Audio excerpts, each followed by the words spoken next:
Nagrereklamo na rin ang ilang rice retailer na bigo rin mabigyan ng ayuda ngayong araw. Kung wala sa listahan ang ibang retailer, mali ang spelling ng pangalan na nakalagay. Nasa frontline ng balitang yan, si Shyla Francisco.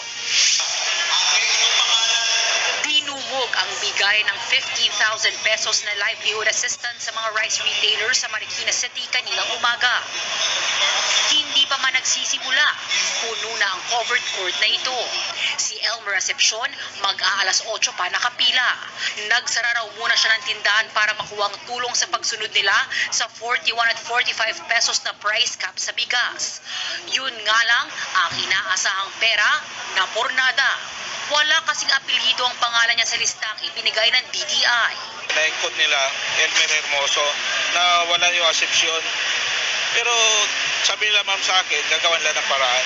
Malaki kainayangan talaga namin. Kasi minsan lang ito mangyari na magkaroon kami ng ganito na ayuda. May mga hindi rin nakakuha dahil mali naman ang spelling sa pangalan, gaya ni Eleuterio Espino. Apelyido, imbis Espino, naging Espelyo. Hiling ko, dahil siyempre, tamang dito address, tama yung pangalan ko. O ngayon, dapat i-assist na lang nila.